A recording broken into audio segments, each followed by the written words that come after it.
and no one knows what it all means. And you out there looking for a brand new scene, and I'm still here. I never have been hard to find. When new gets old, I'll be playing on your mind. When it all comes down, look for me, and I'll still be around. When it all comes down, look for me, and I'll still be around. The day will come when there is nothing new to see, and then you'll know, baby, here is where you want to be. You know, my song, it used to take your heart away. That same old feeling is gonna bring you back to stay. When it all comes down, look for me, and I'll still be around. When it all comes down, look for me, and I'll still be around.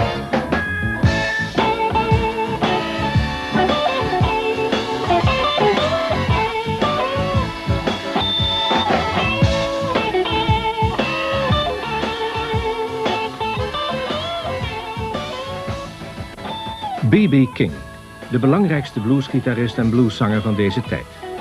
Zijn muziek is een mengeling van rauwe blues en jazz. En in zijn actieve loopbaan van meer dan 40 jaar heeft hij van nabij de grote veranderingen meegemaakt in het leven en de populaire muziek van Amerika. When it all comes down, look for me, and I'll still be around. One more, when it all comes down, look for me, and I'll still be around.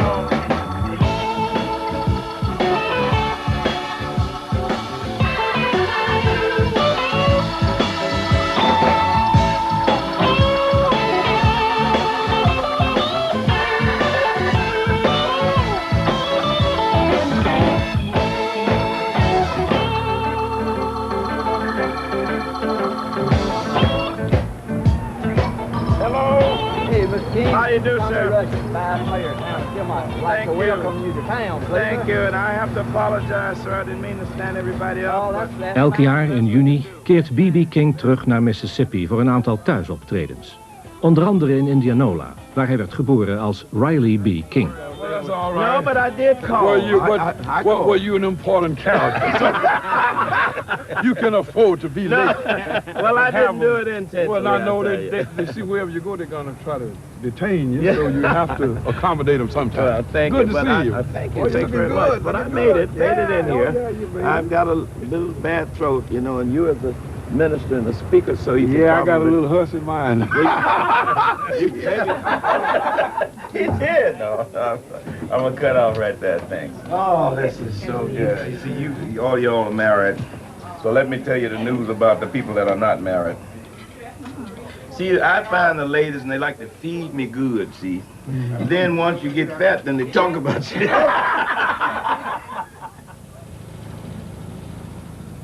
Indianola is een conservatief bolwerk in het hart van de katoenstreek van Mississippi. In de jaren 50 was het de thuisbasis van de White Citizens Council, een groep die ernaar streefde om blank en zwart in het zuiden gescheiden te houden. When I think about growing up, a young black boy, I should say, in the rural area of Mississippi, I didn't have role models that kids today would have. For instance, the only people that I knew of that I'd ever seen in the newspaper, you know, in a positive situation, one was Joe Louis, the boxer. Another was a scientist called Dr. George Washington Carver. All of the other pictures of blacks usually was negative, never positive. Well, I always wanted to meet Joe Louis. I always wanted to meet some of these people that I'd heard about that never even saw.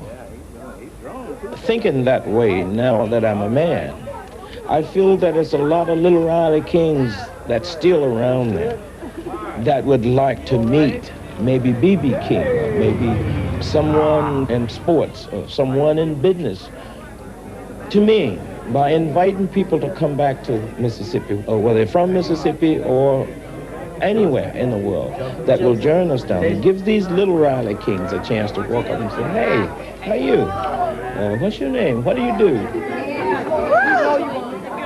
I feel that that is a step forward for a lot of the kids that maybe might decide to do something with their life that they would not have done first in a positive way. Great. That's a nice. You made the honor.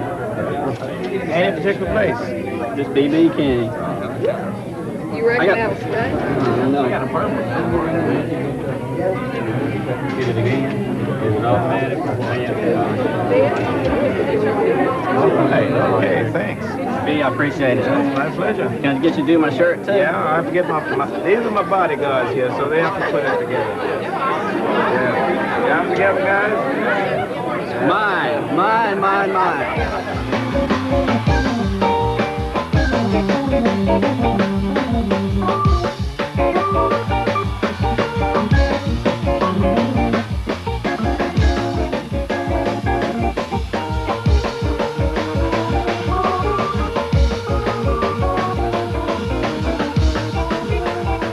Op zijn 64ste treedt B.B. nog steeds meer dan 300 keer per jaar op. Het concert in Indianola is gratis en voor iedereen toegankelijk.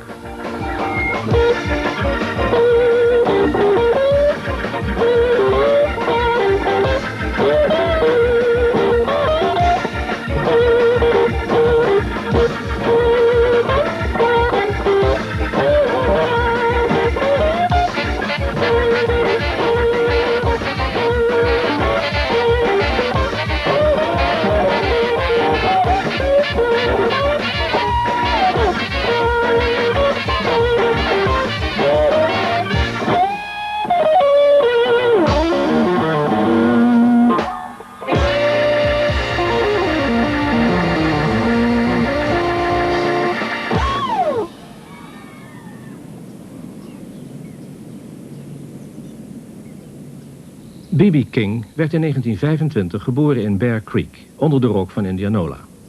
Zijn ouders waren kleine pachtboeren met een paar hectare grond. Op zijn 4e gingen zijn ouders uit elkaar. En na de dood van zijn moeder, een paar jaar later, ging hij werken op de katoenplantage van Ed Wayne Henderson. He was just general farm work. He lived with his grandmother, and he helped her in her crops on the farm the first year, 1939.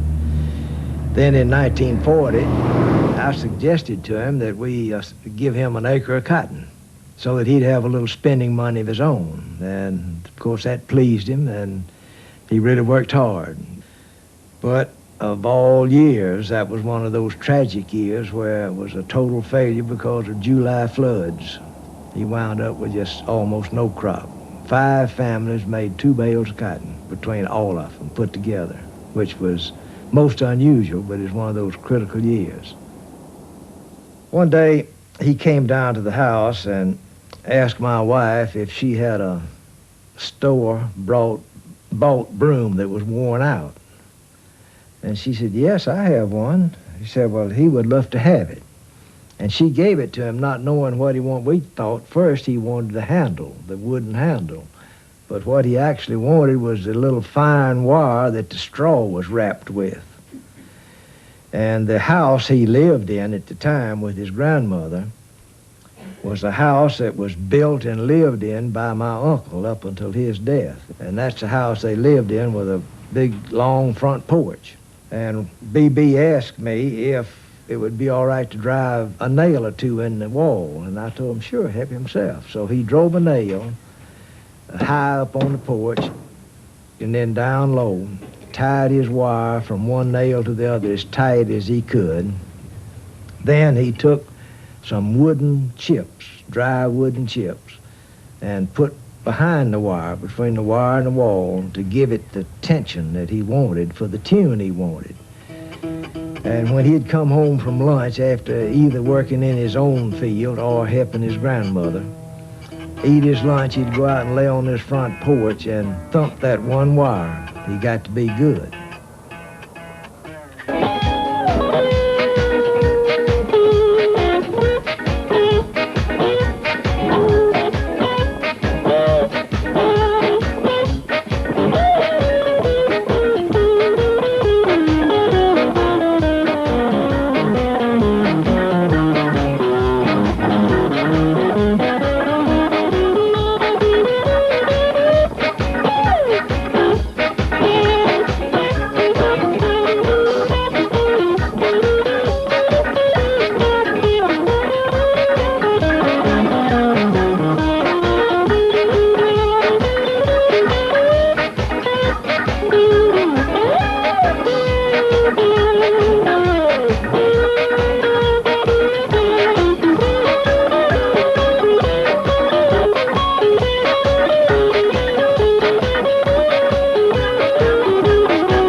B.B. bezocht de Elkhorn School, waar zijn onderwijzer hem aanmoedigde om te geloven in zijn eigen kunnen.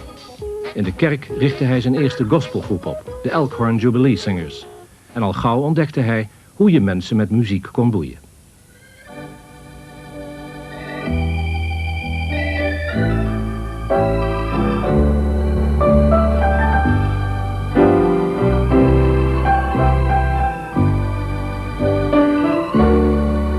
Precious Lord,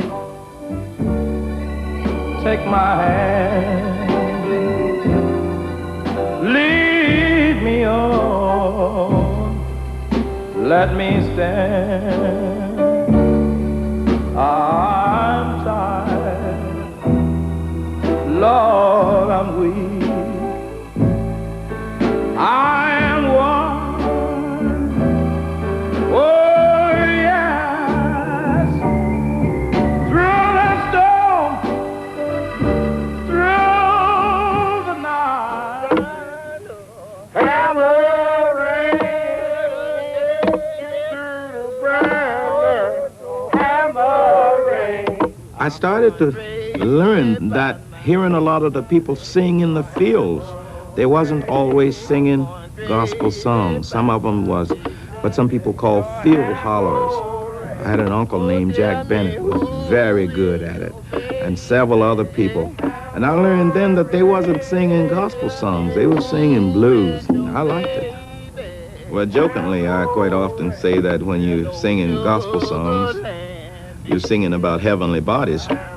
And when you're singing the blues, you're singing about earthly ones. So that's my first recollection of listening to blues music, because even though my mother was very religious, but sometime around the house, sometimes I hear humming, and it didn't sound like the same song we sing in church. B.B. mocht thuis geen blues spelen. Dus begon hij op straathoeken te spelen.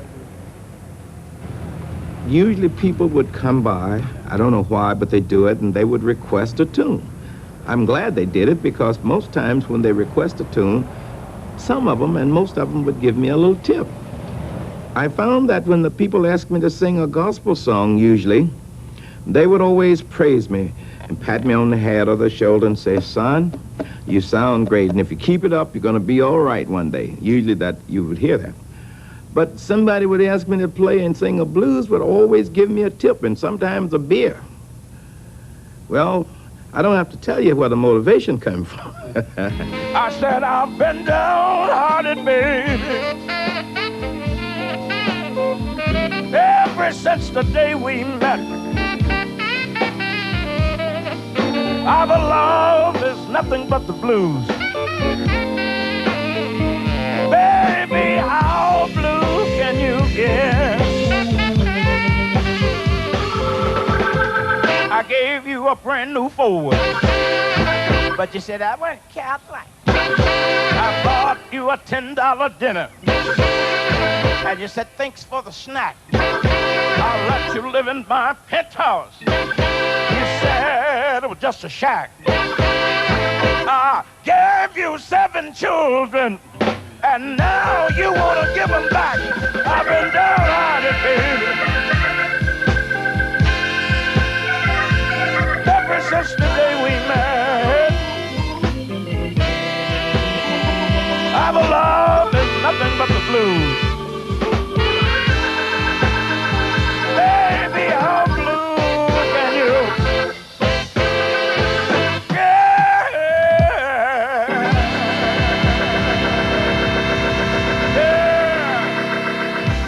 Don't lie now, staying out all night now.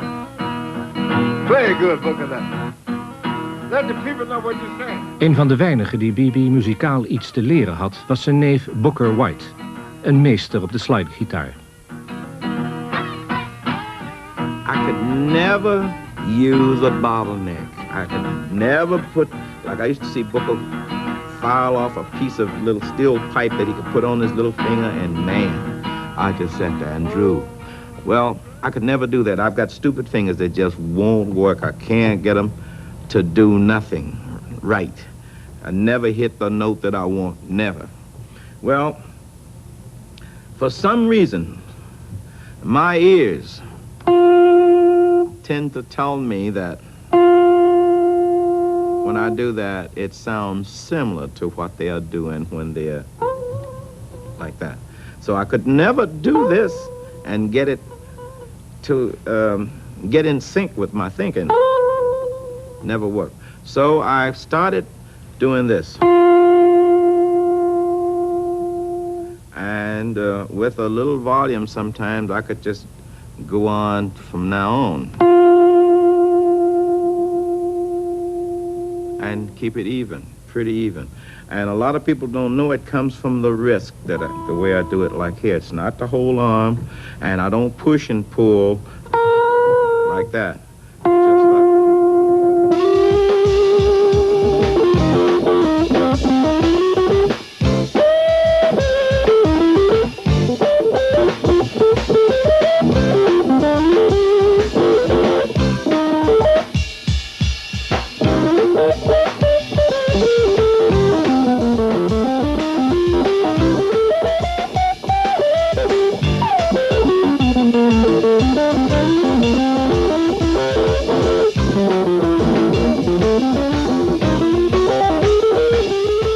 Het linkerhandvibrato is B.B.'s handelsmerk geworden. Een techniek waardoor diverse generaties jongere gitaristen beïnvloed zijn.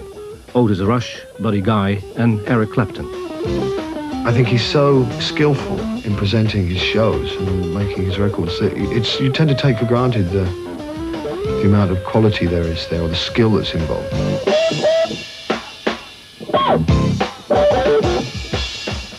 I think what's most interesting thing is that he manufactures it so that he can use the most amount of economy. You know, there is always something going on in the arrangements so that he can just sit on the top of that and make very little much more important. A lot of the old blues guys, that making music may have been an incidental thing for them, you know, that it was part of their kind of rambling way. For B.B., it's a serious art form, and he's probably its chief custodian.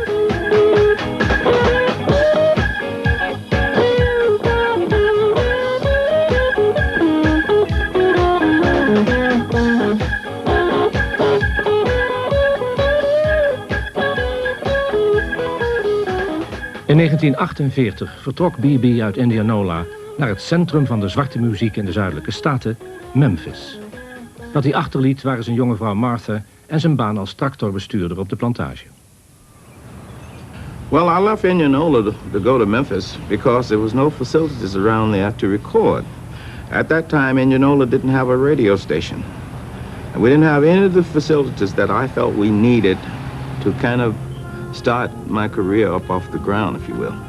And I'd heard about the many guys that used to meet up on Beale Street and how they would play, and There was much to learn. I'd heard that from my cousin Booker White and from many other people that had visited Memphis. See, leaving from Indianola to go to Memphis, to me then, was like leaving from the United States going to Great Britain. That's how far it seemed to me and mine at that time.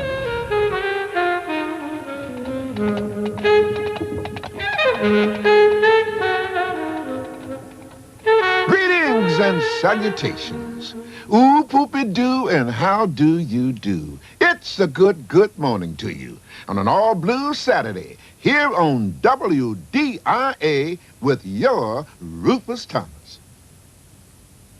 Rufus Thomas gaf B.B. zijn eerste kans om op te treden tijdens amateuravonden in Beale Street. At first, you used to have a $5, $3, and $2 prize.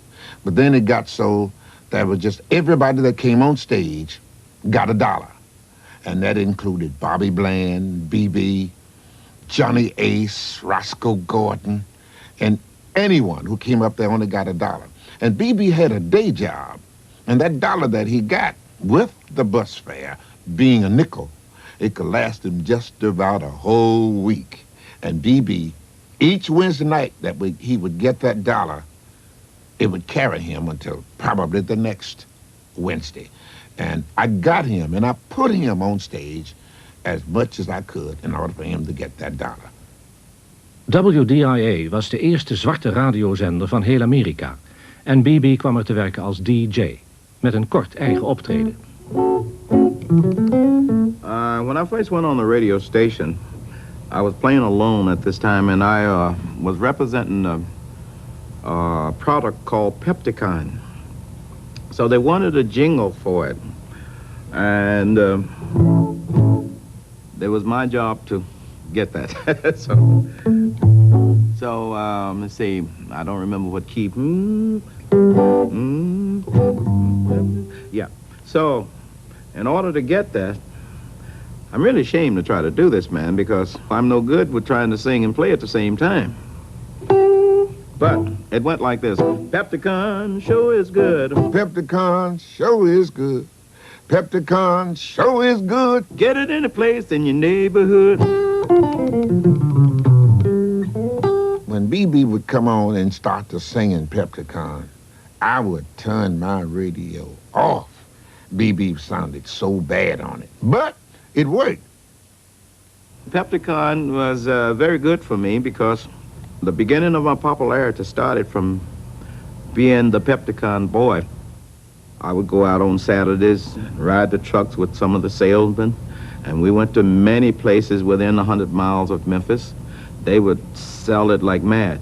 I never knew for many years until I guess maybe 15 years ago, somebody sent me a bottle of Pepticon, and I finally realized, because it was supposed to be good, it was advertised for whatever is good for whatever ails you. And I kind of found out why, that so many of the elderly people bought it. It was 12% alcohol. I have a bottle of it now. In de loop van zijn radiocarrière kreeg B.B. zijn nieuwe naam. Riley B. King werd eerst bekend als de Beale Street Bluesboy, daarna als Bluesboy King en tenslotte als B.B. King. Hier kon B.B. zijn belangstelling voor jazz uitleven. Woman, you must be crazy. You don't know what you want to do.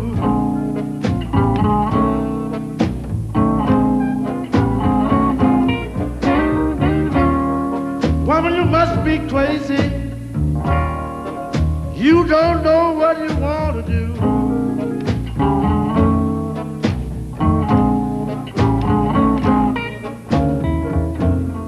Just where could you be going, baby? After all I've done for you.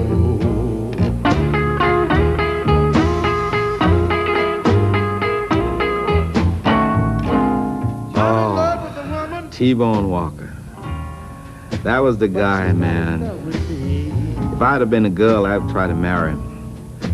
He had the jazzy way of holding his guitar. He held his guitar like this.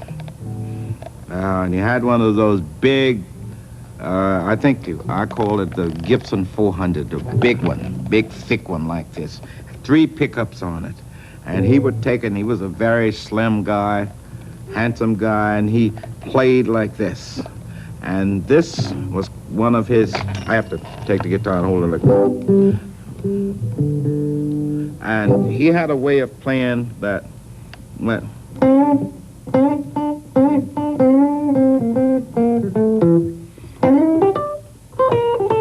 And he used those chords like what are called ninth chords.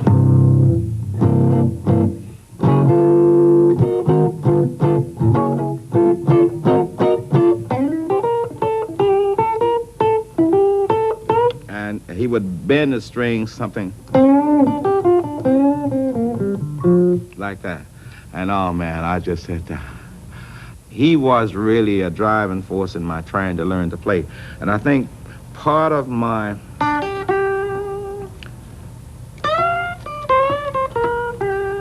come from the listening to him.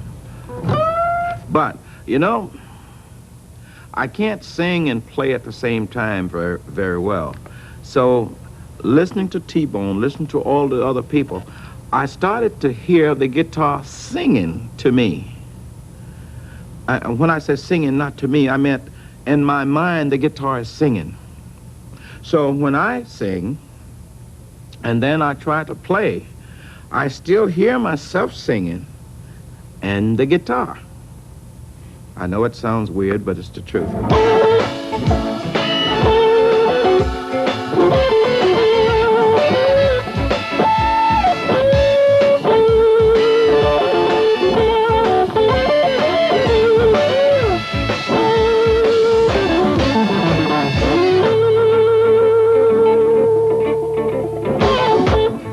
From the first 2 or 3 notes, I'm really into what I'm doing. So people laugh at me, especially my family. They tease me, my kids and grandkids. Say, Granddad, why do you frown like that? Well, I'm not conscious of what I'm looking like at that time. And to be honest with you, I don't care. Because what I'm getting from what's happening is beautiful to me.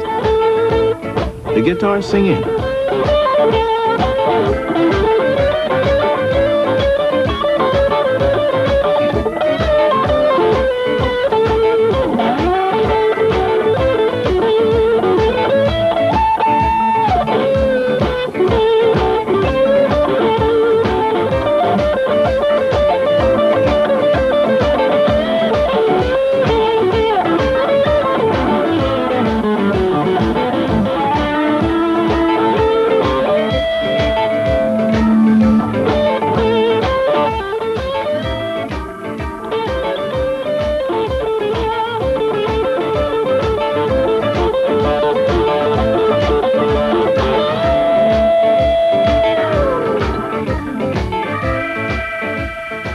Waar B.B. ook heen gaat, Lucille gaat met hem mee.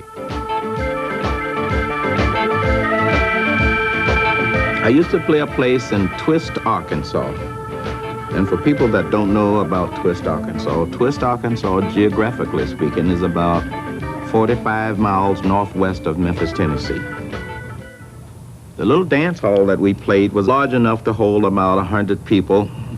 In the winter, it got quite cold in Twist.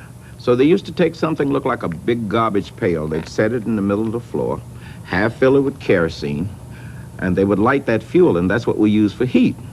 Now, people generally would just dance around it, never disturb it. But one night, 2 guys started to fight. And when they did, one knocked the other one over on this container. When they did, it spilled on the floor. Now, when it spilled on the floor, it looked like a river of fire because it was already burning. And everybody started running for the front door, including B.B. King. But when I got on the outside, then I realized I'd left my guitar. So I went back into the building to get my guitar, and it was a wooden building, and it was burning rapidly, so it started to collapse around me. I almost lost my life trying to save my guitar. The next morning, we found that these 2 guys was fighting about a lady that worked in the little nightclub. I never did meet her, but I learned that her name was Lucille.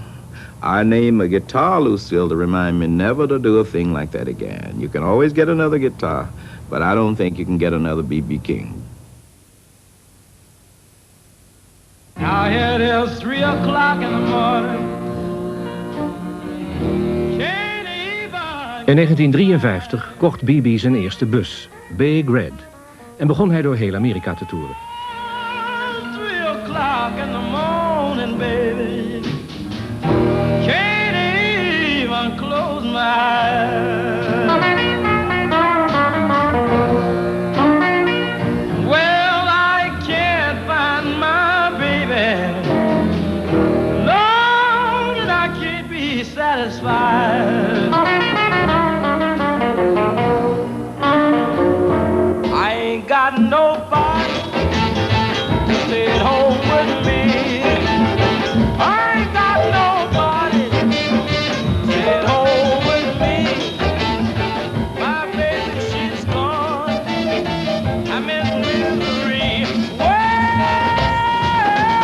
baby, I'm all alone. BB's blues en swingstijl bezorgden hem al gauw een hele reeks hits. En in 1956 gaf hij een recordaantal van 342 concerten. Since my baby been gone,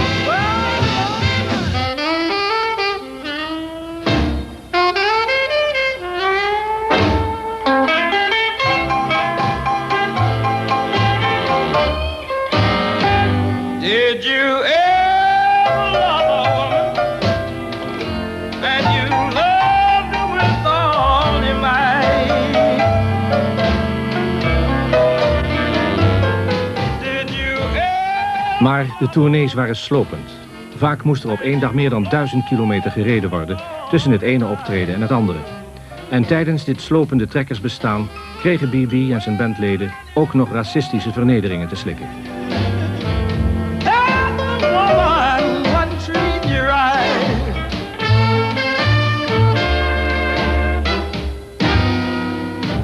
You couldn't use the restrooms in most cases. So a lot of us, like myself, if I couldn't use the restroom, in most places we couldn't, I didn't buy fuel at that station. So a lot of the stations would have 3 restrooms. They'd have one says white and men, and one said white and women, and then one would just say colored. But I was one of those guys in the beginning didn't care for trouble. I knew this would bring trouble, so I didn't want any parts of it. And I had been taught by our parents not to rock the boat along those lines because they thought in terms of safety as far as your life was concerned. Trying to say to you, it's kind of like living in the country in my early years. We didn't have a restroom in the house. It was always a little outhouse out back. But when I moved to the city, I learned the difference between having the facilities and the house and then having to get up and go outside to use. I never knew this in the beginning. So when we started to learn, I guess that's why it used to be an old saying, keep them in the country. Because if they ever get to the city and learn the difference, then they'll start to expect the difference. That's what happened to B.B. King. Een vast onderdeel van BB's jaarlijkse thuisoptredens is een concert ter nagedachtenis aan Medgar Evers, de burgerrechtenactivist die in 1963 werd vermoord. De dood van Evers gaf een nieuwe impuls aan de burgerrechtenbeweging. En op een terrein buiten Jackson hebben BB en Medgar's broer Charles de herdenkingsmanifestatie veranderd in een feestelijk gebeuren. So BB and I were in Memphis one night in the hotel, and he came with the idea that let's change it, start having more. Medgar wouldn't want us to have crying every year, so let's have it in more festivities. I said, what do you suggest, B? He said, let's have more or less a concert, blues concert, where I come and play and bring in all our friends across the country and have the homecoming thing rather than, and a celebration rather than a memorial service. And I agreed. And he said, if you can do the footwork and the other work, so then I will furnish the music and then we can invite our friends. So it's BB's idea. The whole homecoming thing was not Charles Evers. I just cooperate and work with him, and I do the footwork. But it's B.B. King's idea, and I'm so proud I did it for my brother.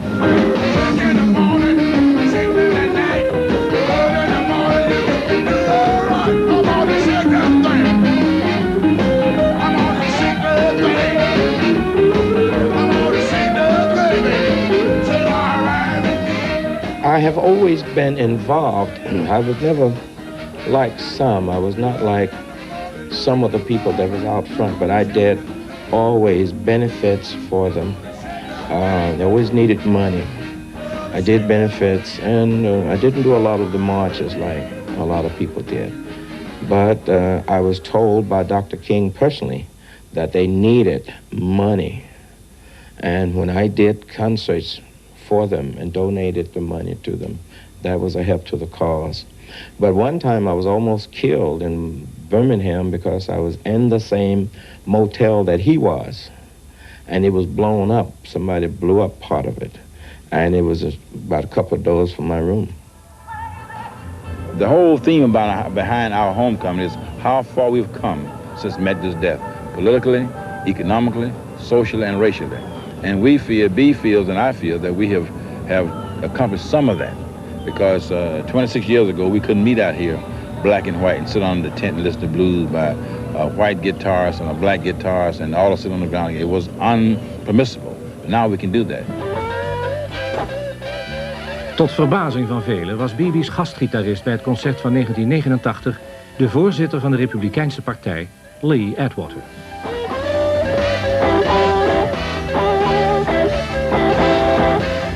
He's a blues, white, South Carolinian guitarist. And we invite each year someone to come, and this year we invite Lee. You know, the Republicans are supposed to be the conservative bunch in our country. We feel like that if we can get some Republicans to come out, as we have here today, then it's going to help to make it much better and much open, the Democrats and the Republicans. But frankly, it's open up to white and black community. Put them together, that's what it's all about. You can see this type of history being made. The grandson of former slave owners and the grandson of former slaves from South Carolina, Mississippi, give the game, trying to bring together our races. Come one hell of a long way. Vibrating blade system with high-speed motor and vibrating twin blades. Electro-blade glides so easily for incredibly close, smooth, comfortable shave. The Remington Electro-blade. Vibrating blade system. Now, darling, darling, you know I love you. I love you. For myself, but you're gone. Wat B.B. aan 16 jaar redelijk succesvolle tournees overhield, waren 2 afgedankte bussen, een tweede mislukte huwelijk en een belastingsschuld van $70.000.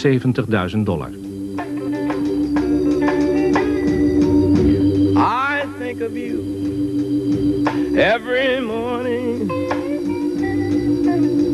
I dream of you every night. Op muziekgebied was het een tijd van grote veranderingen.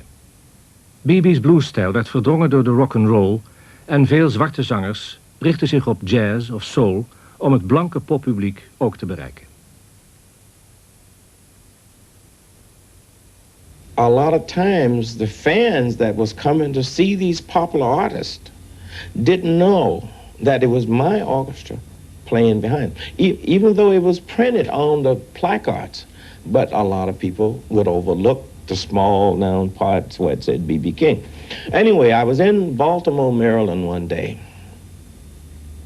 And this one time I remember in particular, when the MC introduced everybody, then finally B.B. King, the kids booed me, and that hurt me. That hurt me deeply. Really hurt me, because I didn't feel that they was really doing it just because it was B.B. King, but it was because I'm the blues singer. I think the other guys, you know, Freddie King, Albert King, Buddy Guy, these kind of musicians were more easily accepted in the rock and roll sense. They were more raucous, you know, they had a more open approach to the thing, whereas B.B., I mean, to be honest with you, when I first came across B.B.'s studio albums, it wasn't for me, because I was more interested in small combos, you know, the Muddy Waters Band, and Chicago blues in general was usually a very small outfit, and saxophones weren't included very often. So when I heard B.B.'s earlier stuff with big bands, it was a little bit of a shock for me, and I related it to swing music.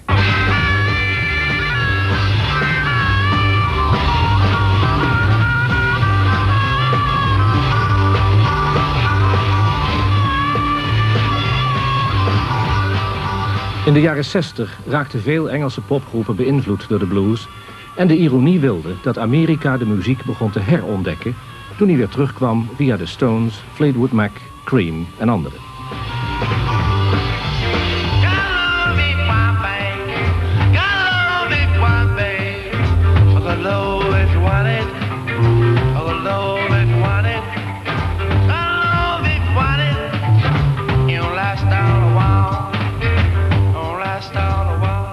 It was a negative feedback when whites started to say, they taking our music, they doing this, and they're making a hit out of it.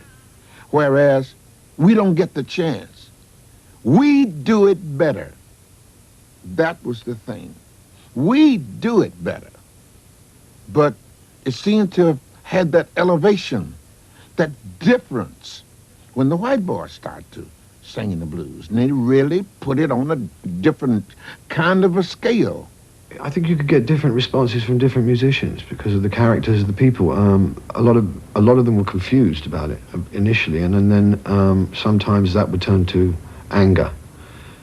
But I think BB was one of the few people that saw it as a method of expansion that we could all benefit from. And it was good that the blues was reaching a wider audience.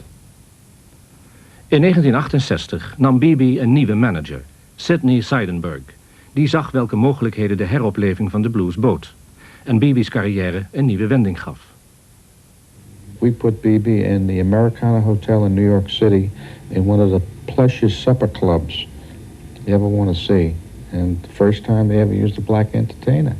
It's like when Nat King Cole broke through and they accepted him. So we kept doing that. We did that in rock and roll clubs, which would accept BB after the initial 68 period, work in the Fillmore, work in colleges, and then all of a sudden we were able to book BB into these rock and roll clubs and other venues that never had black entertainers before. Even Las Vegas, even the Hilton Hotel, even Caesar's Palace, which up until a certain year would not allow any blacks to sleep in hotels in Vegas. They could entertain, but they could not sleep in a hotel. Would you believe that? And that's what we kept doing with BB. We kept breaking these barriers.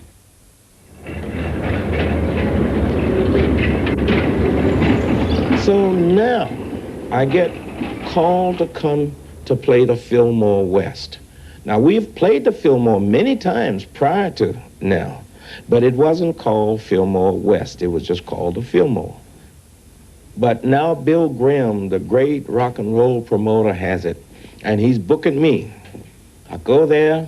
There are people, body to body, all the way across the stairways as you go up. They're sitting close together like this. And most of them long hair. It's different style of people. I haven't been seeing people like this, or a lot of them together once in a while you see them. Oh my God, I say to myself, I think we're in the wrong place. So I tell my road manager, Bebop, I say, I think they made a mistake. I think the agents made a mistake, so we better go in and find out, what's going on. So he did. He went in and he spoke to, and Bill Graham himself came out and said, no, you didn't make a mistake. This is it. Come on in. When Bill Graham brought me down to the stage, and he said on the mic, ladies and gentlemen, everybody got quiet. I bring you the chairman of the board, B.B. King. And everybody stood up. And I cried. That's the first time I've ever had a standing ovation. And that was the beginning of, as they sometimes called, a crossover for B.B. King. And from then on, I started to be accepted among whites that I felt never even knew me. The thrill is gone. Thrill is gone away. Thrill is gone, baby.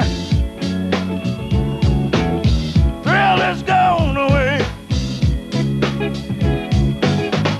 You done me wrong, baby. Gonna be sorry someday. Thrill is gone.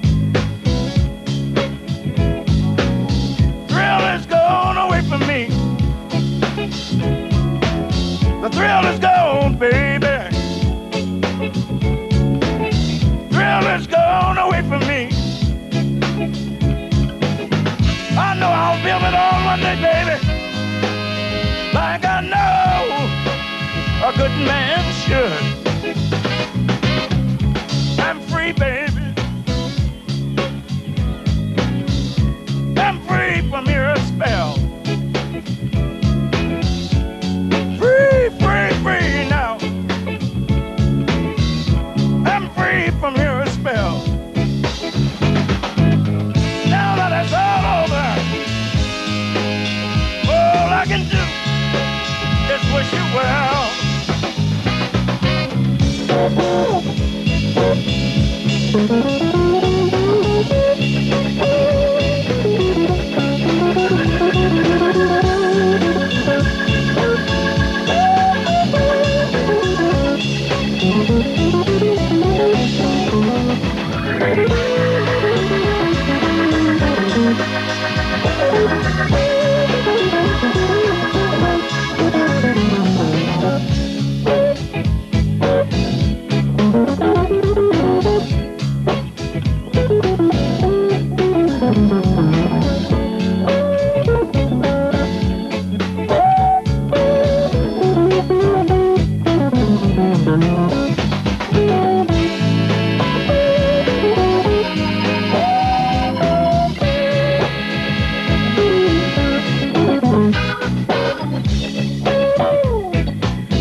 Dit jaar sloot BB zijn tournee in Mississippi af met een concert in de Parchman gevangenis, die vroeger berucht was vanwege het strenge regime en de dwangarbeid. Het is ook de plek waar BB's neef Booker White ooit een jaar gevangen heeft gezeten. Big boss man, can't you hear me when I call? Hey, big boss man, can't you hear me when I call? Well, you ain't so big. You just don't. That's all. That's all. You got me working, boss. Well, one of my reasons for coming is this. It seems like society has a way of, when a person gets in trouble, especially in the U.S., they tend to say, lock them up, you know, throw away the key, good riddance. That's the way society appeared to me to be. Well, there are a lot of people that have relatives or a friend that's incarcerated that don't feel like that. So I feel that when I come to a prison, not only am I able to play for the inmates, but I'm able to bring the press in. The press tells a story which makes the people aware that these people are here. Everybody needs something to make things a little bit better. So if we think in terms of the warden, the commissioner, all of the officials that they need money to help to make the facilities better. That in turn make things better for the inmates. Well, I feel that I'm that little bit of that little key spark. Not only that, I think that had it not been for good guidance by many good people, Riley King could have just as easily been one of the inmates as B.B. King the entertainer. Someone really loves you. Guess who?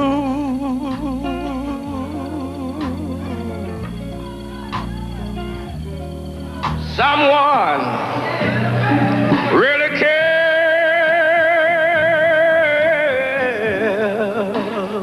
Guess who?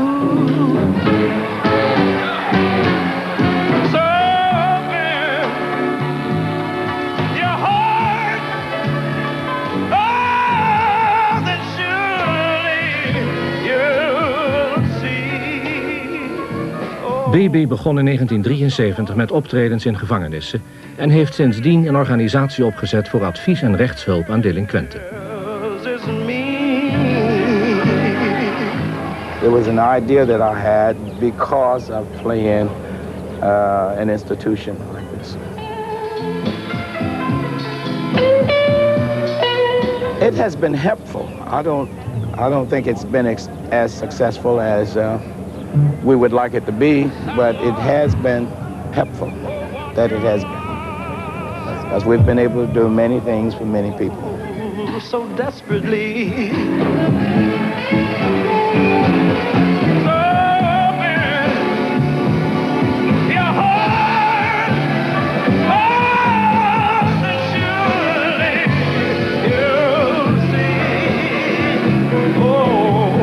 Someone who really cares.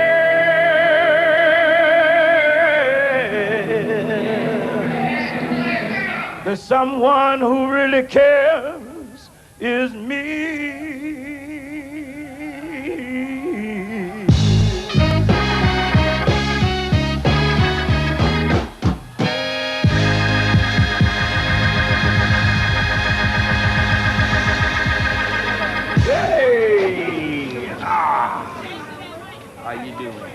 B.B.'s jaarlijkse concert in Indianola was ditmaal extra bijzonder, omdat voor het eerst al zijn 8 kinderen en 28 kleinkinderen bij elkaar waren om hem te zien en te horen spelen. If it's anything that I've ever failed in my career, I think being a father was one.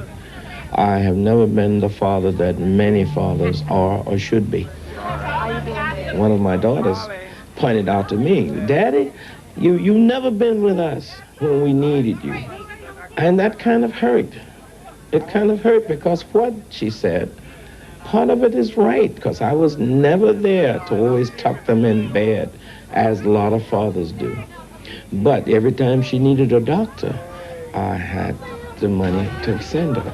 If she needed food, she never had to go without food. None of them, if I knew it, like I did. I went without food much of the time when I was young. In order to help them, I needed something to help them with. And to have a career, especially in music, and especially in the kind of music that I play, it can't be something you do sometime. It's a 24-hour job.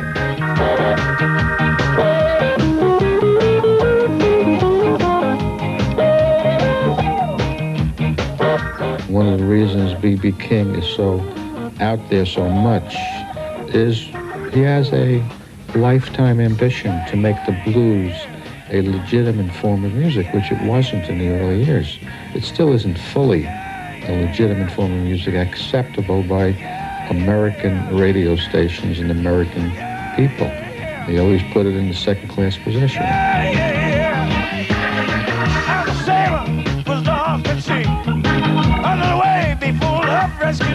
B.B. is the consummate blues musician, you know, it's his life. I think that could be said of all the others, but I think he has made a lifestyle of it more than anyone else. And he's actually taken it to its logical conclusion where it's something you would do for your whole life. And in that way has been an inspiration to me. What I did before love came to town.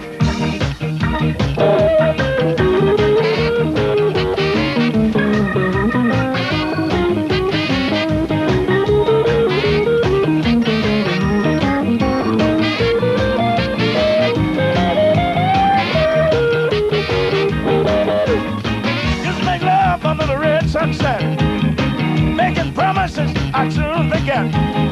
So I standing in a wedding gown. That was the day before love came to town. Ran to the juke joint, I heard a guitar scream. Notes was blue, I was dazed in a dream. Music played, I saw my life turn around. That was the day before love came to town. Love jumped in town, I'm gonna jump the train. Love jumped in town, I'm gonna catch a plane. Maybe I was wrong to ever let you down, but I did what I did before love came to town. I would like to die doing exactly what I'm doing. But if my health gets bad, you know, where I can't handle myself very well, or if the audience, people, stop supporting me, if they don't buy my records or don't support my concerts, well then, yes, I would call it in. But other than that, I wait till the great power, this super power that I pray to every day. I'd like to die in my sleep if possible, or on the stage.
Ladies and gentlemen.